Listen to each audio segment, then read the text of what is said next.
Welcome to the series of mid term exams preparation. ये mid term exams की preparation series की video है। Complete series इस channel के ऊपर अपलोड की जा रही है और आज की वीडियो के अंदर आपको मिड टर्म एग्जाम्स की प्रिपरेशन के लिए MGTC 301 की थीम नंबर 6 करवाई जा रही है और मिड टर्म एग्जाम्स के हिसाब से आपको मेन पॉइंट्स करवाए जा रहे हैं। तो शुरू करते हैं आज के इस ट्यूटोरियल को। इस थीम का टाइटल है business markets and business buyer behaviour. So business markets और जो बिजनेस बायर बिहेवियर है उसके बारे में आपको पढ़ाया जा रहा है इस थीम के अंदर। बिजनेस मार्केट्स की अगर हम बात करते हैं इसके अंदर क्या होता है कि प्रोडक्ट और सर्विस को बेचा जाता है दूसरी ऑर्गेनाइजेशन को, ना कि डायरेक्टली कंज्यूमर्स को बेचा जाएगा। और ये जानी जाती है बिजनेस टू बिजनेस मार्केट यानी कि B2B मार्केट के तौर पर जानी जाती है ये। और बिजनेस बायर बिहेवियर की हम बात करें इससे मुराद इंटेंट और बिहेवियर होता है ऑर्गेनाइजेशन का कि परचेज किया जाए प्रोडक्ट अपने यूज़ के लिए या फिर रीसेल किया जाए दूसरी ऑर्गेनाइजेशन को। और बिजनेस बाइंग बिहेवियर के अंदर ये जो है प्रोसेस है जिसके अंदर एम्प्लॉय जो होते हैं ऑर्गेनाइजेशन के वो डिसाइड करते हैं कि कौन सी प्रोडक्ट की सर्विस रिक्वायर्ड है। फिर वो परचेज करते हैं प्रोडक्ट को इवेल्यूएट करते हुए, एग्जामिन करते हुए, सेलेक्ट करते हुए जो बेस्ट अल्टरनेटिव सॉल्यूशंस होते हैं। कैरेक्टरिस्टिक जो बिजनेस मार्केट की बिजनेस मार्केट जो डील करती है फ्यू कस्टमर के साथ कंज्यूमर मार्केट के मुकाबले में, यानी कि बहुत कम कंज्यूमर होते हैं यहाँ पर और फ्यू कंज्यूमर ही जनरेट करते हैं हायर रेवेन्यू अगर हम कंज्यूमर मार्केट से कंपेयर करते हैं, क्योंकि जाहिर बात है कि पूरी पूरी जो फर्म्स है, कंपनीज है, वो कस्टमर होती हैं यहाँ पर।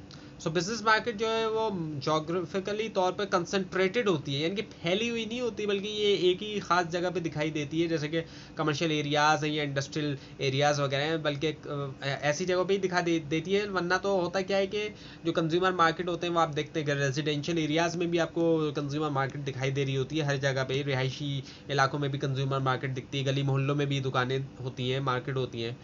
जो डिमांड होती है बिजनेस मार्केट की वो डिपेंड करती है कंज्यूमर गुड्स के ऊपर, लेकिन डिमांड अच्छा इसकी तब से वहीं से आती है, ये ड्राइव डिमांड होती है। क्यों? क्योंकि जाहिर बात है जब कंज्यूमर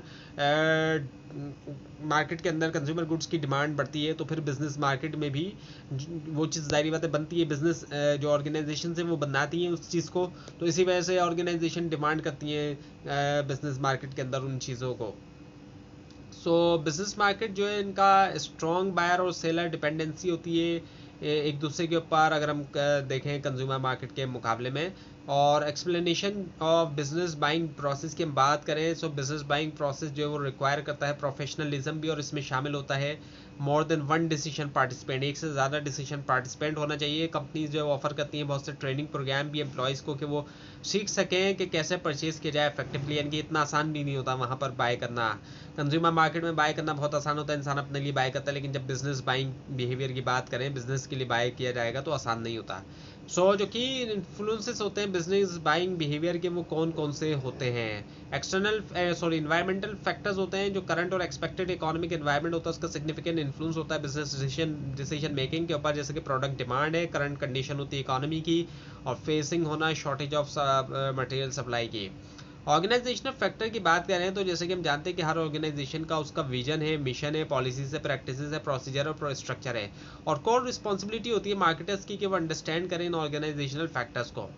इंटरपर्सनल फैक्टर की हम बात करें जैसे कि हम जानते हैं कि बिजनेस बाइंग प्रोसेस के अंदर बहुत से लोग जो है वो इन्वॉल्व होते हैं डिसीजन मेकिंग में। इंटरपर्सनल फैक्टर जो है वो सिग्निफिकेंटली इन्फ्लुएंस कर सकते हैं प्रोसेस को। लेकिन याद रखें कि डिफिकल्ट होता है कि आइडेंटिफाई किया जाए स्पेसिफिक ग्रुप डायनामिक्स और जो इंटरपर्सनल फैक्टर्स होते हैं। इंडिविजुअल फैक्टर्स की बात करें हर मेंबर जो होते हैं उनकी करेक्टरिस्टिक्स होती हैं जो कि डिफरेंट होती है दूसरे मेंबर्स से। हर मेंबर्स के अपने गोल्स हैं, परफॉर्मेंसेस हैं, परसेप्शंस हैं, और distinct gender, age, personality, job rank, risk taking ability influence कर सकती है बिजनेस डिसीजन मेकिंग को। सिग्निफिकेंट टाइप जो है बाइंग सिचुएशन की हम बात करें उसमें स्ट्रेट रीबाय आता है। इस सिचुएशन में क्या होता है कि बायर जो है वो जाते हैं परचेज करने बगैर किसी मॉडिफिकेशन या अमेंडमेंट्स के लिए, यानी कि वो डायरेक्टली जो है वो जाके बाय कर लेते हैं। और ये रूटीन वर्क होता है जो कि लिस्ट होता है सिलेक्टेड सप्लायर जो कि अवेलेबल है। हिस्टोरिकल एक्सपीरियंस की वजह से भी और अच्छी सेटिस्फेक्शन लेवल की ऐसे परचेजर जो वो रीऑर्डर करते हैं रेगुलर प्रोडक्ट, यानी कि रोज़मर्रा में जो हम चीज़ें बाय करते हैं बगैर कुछ सोचे हुए, और हमें पता है कि ये जो भी सेलर है यहाँ से हमें ये सही चीज़ मिल रही तो जाके हम बाय कर लेते हैं। मॉडिफाइड रीबाय में होता क्या है कि बायर जो है वो चेंज करता है प्रोडक्ट की स्पेसिफिकेशन, टर्म्स और कंडीशन और प्राइस, और इवन के सप्लायर भी चेंज कर सकता है। और ज़्यादा पार्टिसिपेंट जो इन्वॉल्व होते हैं मॉडिफाइड रीबाय में, अगर हम स्ट्रेट रीबाय की बात करें उसके मुकाबले में।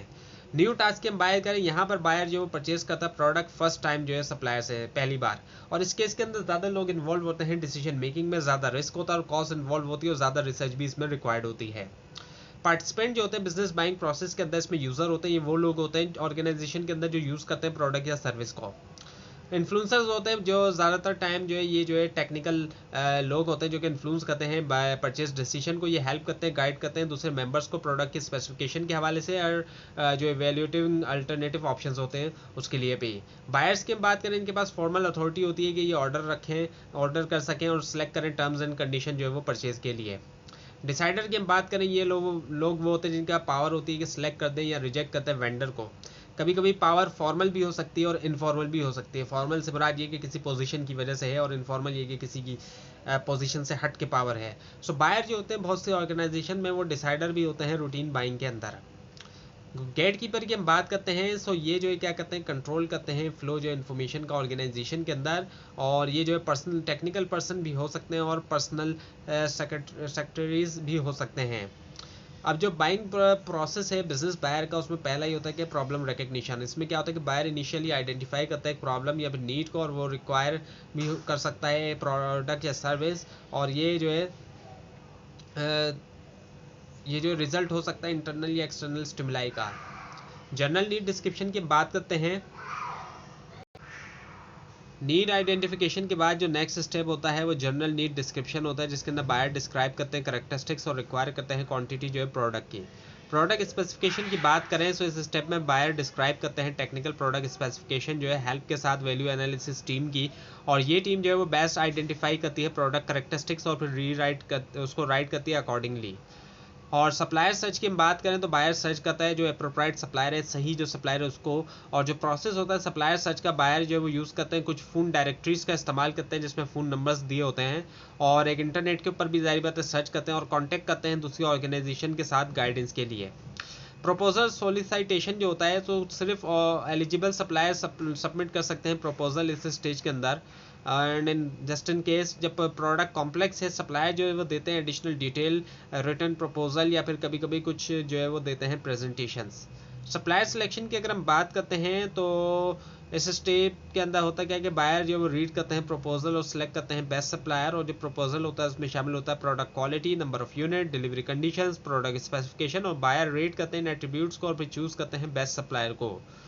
उसके बाद ऑर्डर रूटीन स्पेसिफिकेशन है। अब बायर जो है वो फाइनली प्रिपेयर करते हैं ऑर्डर रूटीन स्पेसिफिकेशन, जिसमें शामिल है technical specification, order quantity, warranties, maintenance and repair वगैरह। परफॉर्मेंस रिव्यू की बात करें तो बायर रिव्यू करते हैं परफॉर्मेंस जो है सप्लायर की, और एनालाइज करते हैं सेटिस्फेक्शन लेवल जो है यूजर्स का।